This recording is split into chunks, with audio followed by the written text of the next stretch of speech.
Florida doesn't want you to see this video because right now, behind the palm trees and the Paradise Found billboards, entire towns are going dark. City halls shutting off the lights, fire departments running on fumes, retirees getting blindsided with six-figure bills they never saw coming.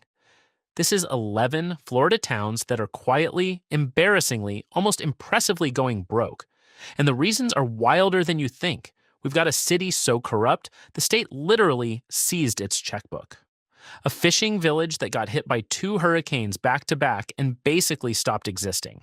A wealthy island resort that just passed its largest tax hike in history. And a retirement community where the HOA filed for bankruptcy, owing $43 million. If that lineup doesn't earn a subscribe, I don't know what you people want from me. Smash it. Let's count them down. Number 11, Hampton.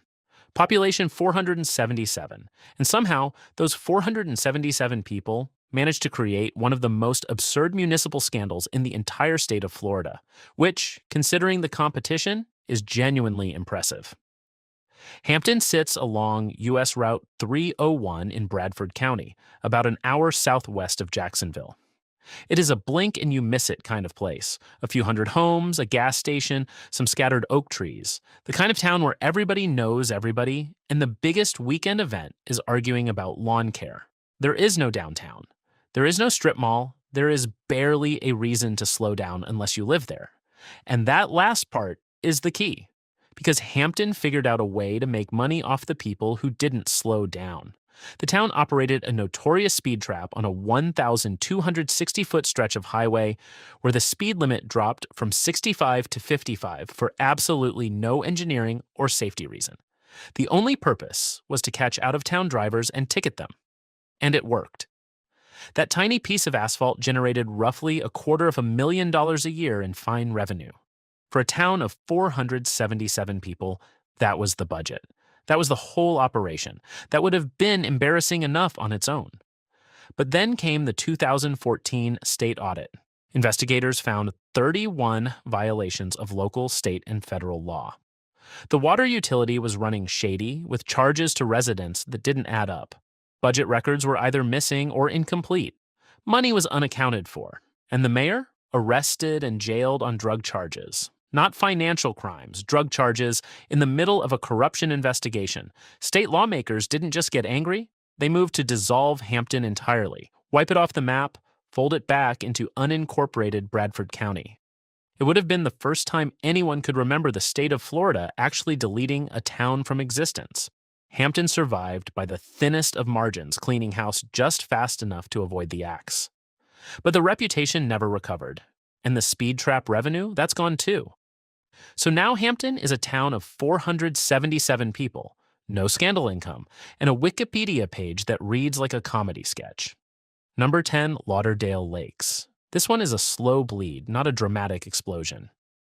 Lauderdale Lakes sits in Broward County, west of Fort Lauderdale, with a population of around 36,000 people. On paper, it looks like a normal South Florida suburb. Strip malls along State Road 7, residential neighborhoods with stucco walls and tile roofs, palm-lined streets leading to modest single-family homes. The kind of place that shows up on a Zillow search when Fort Lauderdale proper is too expensive. Underneath that surface, the city's finances have been falling apart for years. Lauderdale Lakes faced a $9 million budget shortfall that forced some genuinely painful decisions inside City Hall. The city slashed commissioner pay, cut employee salaries by up to 10% across the board. And even after those cuts, it still owed millions to the Broward Sheriff's Office, which provides both police and fire services to the city under contract. When you can't afford to pay the people protecting your residents, you're not dealing with a rough budget year. You're dealing with a structural failure.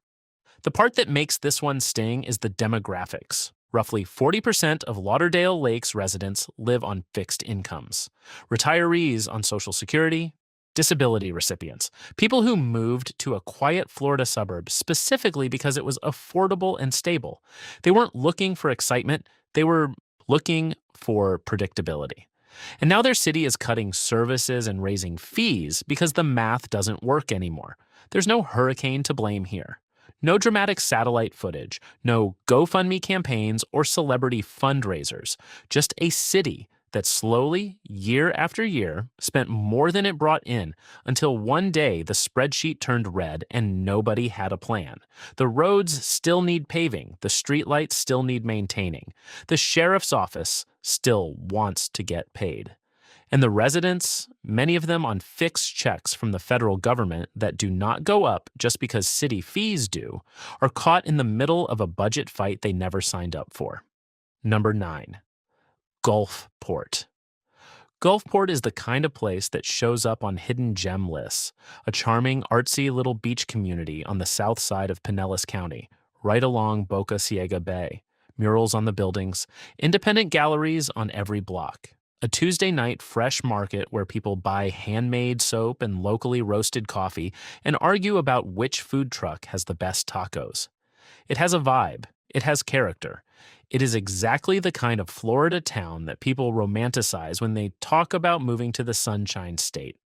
And in 2024, it got absolutely pummeled, not once, not twice, 3 times. Hurricanes Debbie, Helene, and Milton all took their shots at Gulfport in the span of a few months. Over 600 properties sustained damage. Downtown businesses got flooded with 5 feet of standing water. Beach erosion ripped apart the waterfront. Water mains cracked underground, causing service disruptions across entire neighborhoods. The charming murals were still there, but the buildings behind them were soaked. The city scrambled. Officials approved a $184,000 beach stabilization project, trucking in over 1,400 tons of sand to rebuild the eroded shoreline and try to hold the coastline together. That's a real investment for a small city, the kind of project you budget for, vote on, execute, and then feel good about. And then a subsequent storm rolled through barely a month later and washed every grain of it away, all 1,400 tons, gone. The city was right back in emergency mode, staring at the same damage it had just spent 6 figures trying to fix, like a homeowner repainting a wall while the roof is still leaking. That is what financial collapse looks like in slow motion for a small Florida municipality. You repair, you rebuild, you allocate every dollar you can find, and nature comes back and invoices you again. For a city Gulfport's size, that cycle is unsustainable. The beach is not going to stop eroding, the hurricanes are not going to stop coming, and the budget is not going to magically grow. Number 8. Horseshoe Beach. This is where the list starts getting heavy. Horseshoe Beach is a tiny Gulf Coast community in Dixie County, about 2 hours northwest of Gainesville along Florida's Big Bend region. Fishing boats tied up in the harbor, unpaved roads, Spanish moss hanging from live oaks, the kind of Florida that existed long before anyone invented the word condo or the concept of a homeowners association. A few hundred people live there, give or take, and most of them came for the quiet and the fishing. Then Hurricane Idalia came through in August 2023 and ripped the place apart. Before residents had even finished hauling debris and filing insurance claims, Hurricane Helene slammed through in September 2024 and finished what Idalia started. Between the 2 storms, nearly half of all homes in Horseshoe Beach were destroyed. Not damaged, not flooded, destroyed. Imagine driving down your street and every other house is just gone. The foundation is there, maybe some broken pipes sticking out of a concrete slab, but the structure that used to be your neighbor's home, where their kids grew up, where they had Thanksgiving dinner 6 months ago, does not exist anymore. That's what residents came back to. The town hall was destroyed too. The actual seat of local government, the building where the handful of officials who ran this community held their meetings and kept their records, was wiped out. When your municipality loses its own building, you're not just broke. You're a government without a home, operating from borrowed space, trying to coordinate recovery for a community that's half the size it was 2 years ago.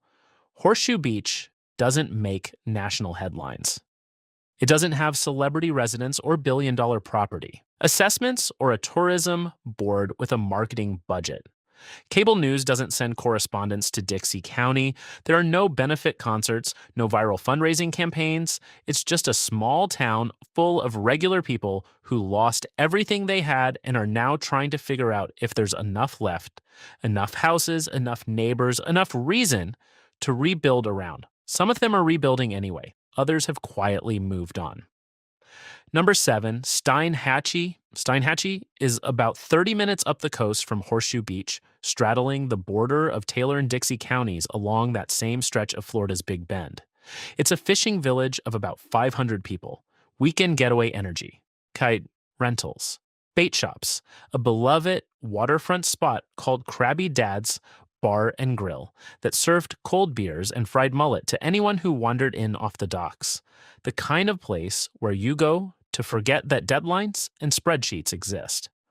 Hurricane Helene landed almost directly on top of Steinhatchee in late September 2024 with 140-mile-per-hour winds and a 10-foot storm surge that pushed the Gulf of Mexico straight through the middle of town. When residents were finally allowed to return past the barricades, they found barely a single building left standing. Krabby Dad's was flattened. Homes were reduced to concrete slabs with scattered debris. The fishing docks were splintered. One reporter described the aftermath as the town being wiped off the map. That was not metaphor. That was close to literal. And here is the detail that tells you everything about where this town stands financially. Many residents couldn't get homeowners insurance before the storm even hit. Florida's insurance market has been in free fall for years, and properties in high-risk coastal zones, particularly in smaller, less affluent communities along the Big Bend, have been getting dropped by carriers left and right.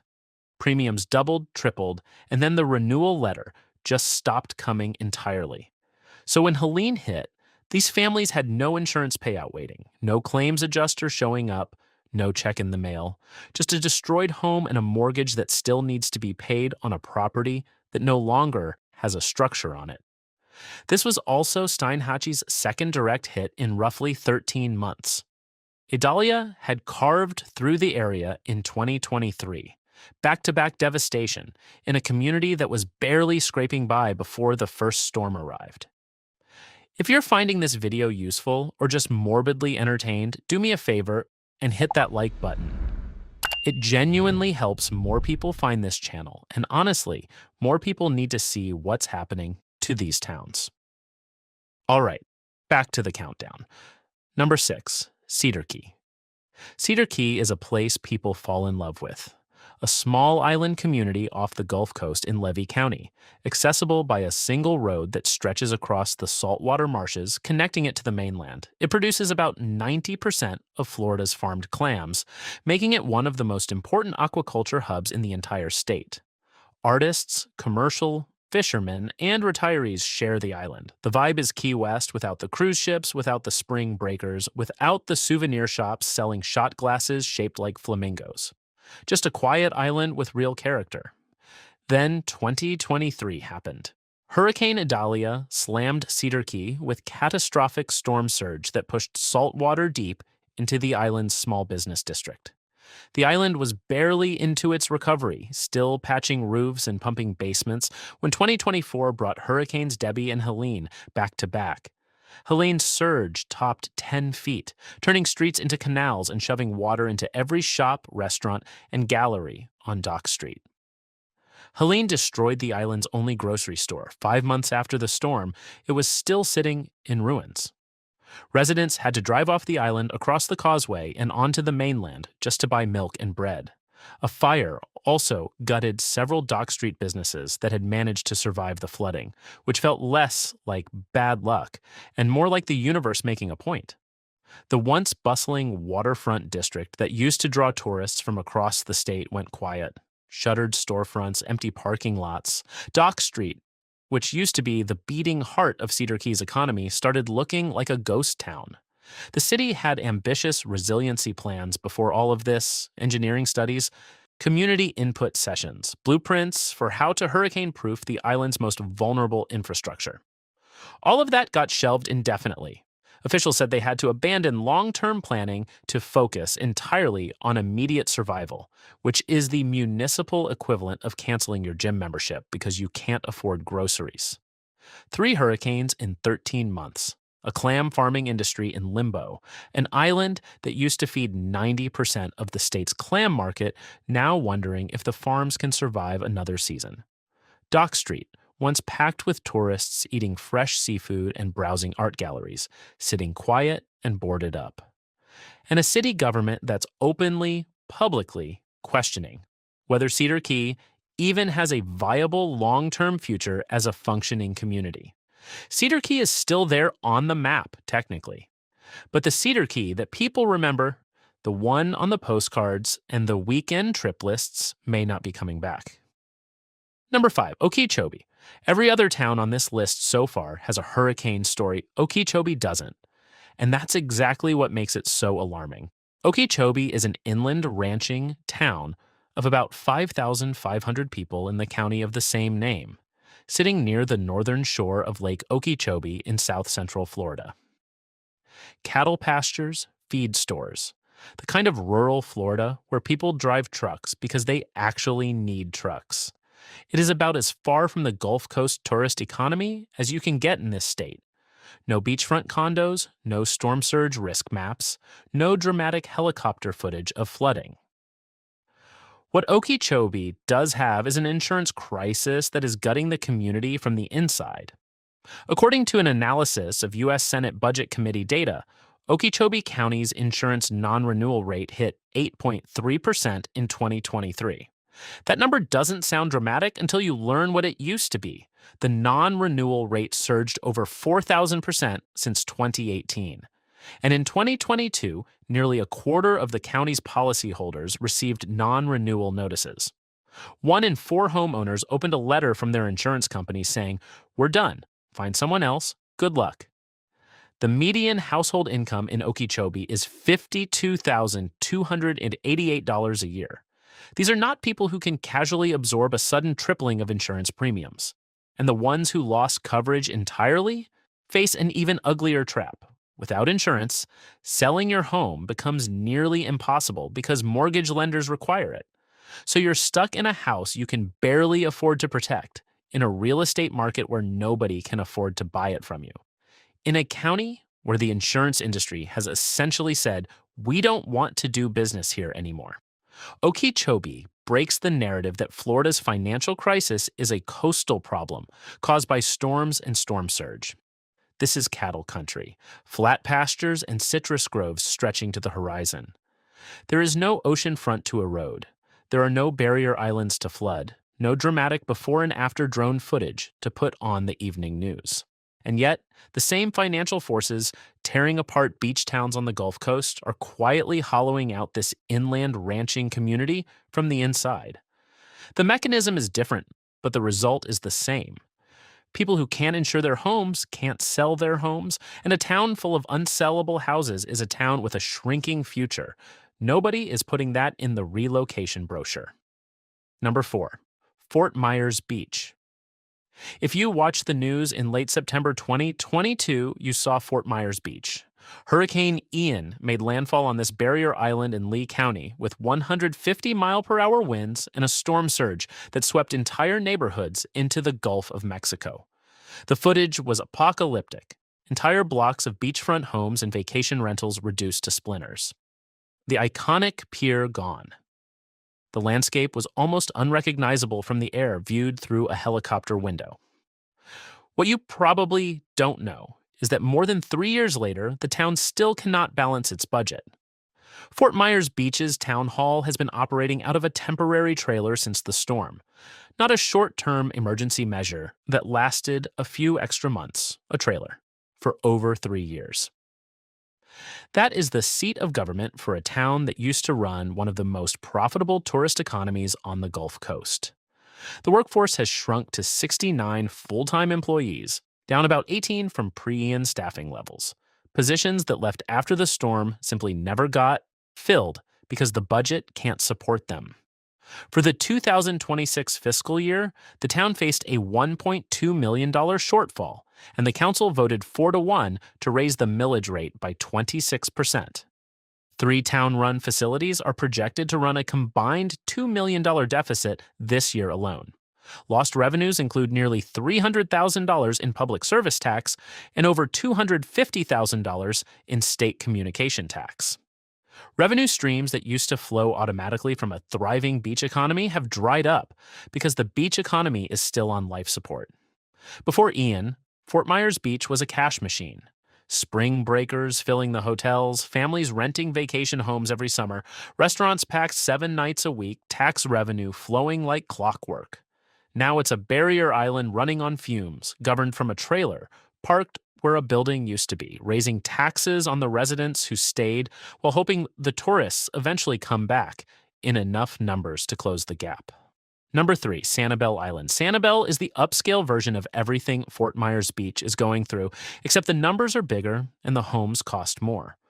A wealthy barrier island just off the Lee County coast, known for its shell-covered beaches, the J.N. Ding Darling National Wildlife Refuge, and multi-million-dollar waterfront estates tucked behind tropical landscaping. This was one of the most desirable and exclusive addresses in all of Florida. People waited years to get a home here. Hurricane Ian hit Sanibel so hard it destroyed the causeway connecting the island to the mainland. For weeks after the storm, residents could only get on or off Sanibel by boat or helicopter. The physical damage was staggering, but the financial damage is what lingers. Sanibel's taxable property value sat at $5.63 billion for the 2025 to 2026 fiscal year. That sounds enormous until you realize it's still down 11.4% from its pre-Ian value of about $6.36 billion. That is a $730 million hole in the tax base that has not filled in. Properties that were worth 7 figures before the storm are assessed at significantly less now. And every lost dollar of assessed value means less tax revenue for the city to operate on. To compensate, the city held its operating millage at 2.5 mils, which is nearly 20% above the rolled back rate. That is effectively a tax increase on a community that already took a massive financial beating. The Sanibel Fire District got hit even harder, setting a tentative rate that represented a 22% tax increase. Fire district revenue had cratered from about $8 million pre-Ian to just $5.9 million. Fewer taxable dollars means fewer firefighters, fewer trucks, slower response times. On an island where the only way on or off is a single causeway, the city also needed a $13.1 million emergency bridge loan from the state, just to keep basic operations running after the storm, when one of the wealthiest island communities in Florida has to go to Tallahassee asking for a bailout. The word paradise starts to feel like it belongs in quotation marks. Hey, quick thing. If you've made it this far into the video, you're clearly the kind of person who actually likes knowing what's happening behind the curtain. So hit subscribe. I cover towns, cities, and real estate situations like this every week, the stuff that doesn't make the front page, but absolutely should. All right, and this is the one that genuinely came out of nowhere. Number 2. Marco Island. This is the entry that surprised me more than any other on this list. Marco Island sits at the southern tip of the Florida Gulf Coast in Collier County, about 20 minutes south of Naples. It is one of the wealthiest island communities in the entire state. Average home values in the high $800,000 range, with plenty of properties well north of $1 million. Gated communities with private marinas, manicured golf courses that look like screensavers, private beaches where the sand is white and the residents are whiter. The kind of place where people drive golf carts to waterfront restaurants, and somehow nobody finds that unusual. For 8 consecutive years, Marco Island's city council had been cutting the property tax rate. Year after year after year, taxes went down. If you owned property on Marco Island, your municipal tax bill kept getting smaller. The island projected an image of effortless, almost smug financial health, a paradise that was so well managed it could afford to give money back to its residents. And then, very suddenly, the bill came due. For the 2026 fiscal year, the council proposed a millage rate of 1.668 mils. That represented a 33.9% increase over the previous year. One councilor openly called it the largest tax increase in the history of Marco Island. The reason was brutally simple. Decades of deferred maintenance had piled up across city infrastructure. Storm reserves, the emergency fund that every coastal Florida municipality is supposed to maintain, were dangerously depleted. All those years of cutting the tax rate had looked great in newsletters and campaign speeches, but they meant the city had been quietly starving its own infrastructure budget: roads, drainage systems, public facilities, all underfunded. And the cracks were finally too big to ignore. The public hearings were packed. Residents who had been told for years that their taxes were going down showed up furious. After heated debate, the council compromised at a rate of 1.267 mils, approved in a 4-2 vote. That's still a meaningful increase, but less than the original eye-popping proposal. The reason Marco Island sits at number 2 on this list is because nobody saw it coming. This wasn't a town flattened by a hurricane. There was no corruption scandal, no state investigation, no dramatic headline. This was one of the richest zip codes in the state of Florida, quietly discovering that it had been living beyond its means for the better part of a decade. The money wasn't stolen. It wasn't mismanaged in some spectacular way. It just wasn't collected. Year after year, the council cut taxes, took a bow, and kicked the infrastructure can down a very expensive road. When even the wealthy towns can't pay their bills, you know the problem is bigger than any one city. Number 1, Opa-locka. And here we are. The undisputed, undefeated heavyweight champion of municipal financial disaster in the state of Florida. Opa-locka sits in northern Miami-Dade County, about 15 minutes north of downtown Miami. It's a city of roughly 16,000 people, originally built in the 1920s by aviation pioneer Glenn Curtis, with a Moorish revival architectural theme inspired by 1001 Nights. The street names reference characters and places from the stories: Alibaba Avenue, Shahrazad Boulevard. The city hall has domes and minarets. It is, from a pure design standpoint, one of the most architecturally unique small cities in America. Financially, it is one of the most catastrophically broken. Opa-locka has been declared in a state of financial emergency not once, but twice. The first time was back in 2002. The city cleaned itself up just enough to regain control, and then proceeded to fall apart all over again. On June 1st, 2016, the governor placed Opa-locka under a state-appointed financial oversight board after auditors discovered nearly $8 million in undisclosed debts and multi-million-dollar budget shortfalls that nobody had bothered to mention publicly. And then there's the phone bill story, which is almost too perfect to be real. The actual City Hall telephone line got disconnected in late 2015 because nobody paid the bill.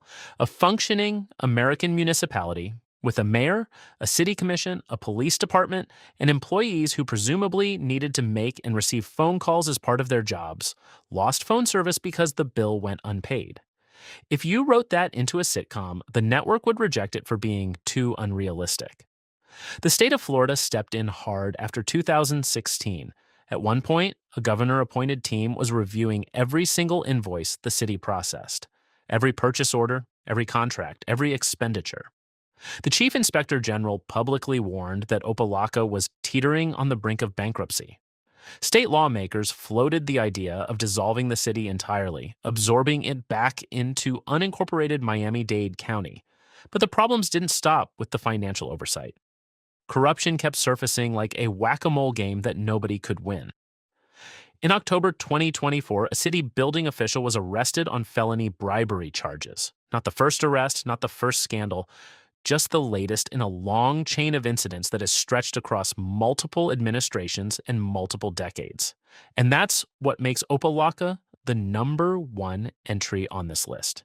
It is not just a town that ran out of money. It's a town that effectively lost the right to govern itself. The state of Florida looked at Opa-locka's finances, looked at its leadership track record, and made a decision that is almost unheard of in American governance. You cannot be trusted to manage your own money anymore. We're sending someone to do it for you. That is not a budget crisis. That is an existential civic crisis. A city that still exists on the map but does not fully control its own operations or its own future. The Moorish domes are still there. The minarets still rise above the rooftops of northern Miami-Dade. The street signs still say Alibaba Avenue and Shahrazad Boulevard. But inside the building, underneath those architectural details, somebody from Tallahassee is reviewing the invoices. So there they are, 11 Florida towns, 11 different flavors of financial disaster. Some of them got hit by hurricanes they couldn't recover from. Some of them got gutted by an insurance market that simply decided they weren't worth covering anymore. Some of them spent years, even decades, pretending the bill would never come due. And then one day, it did. Florida is still Florida. It's still gorgeous. It's still warm in January. It's still the place where millions of Americans dream about retiring someday.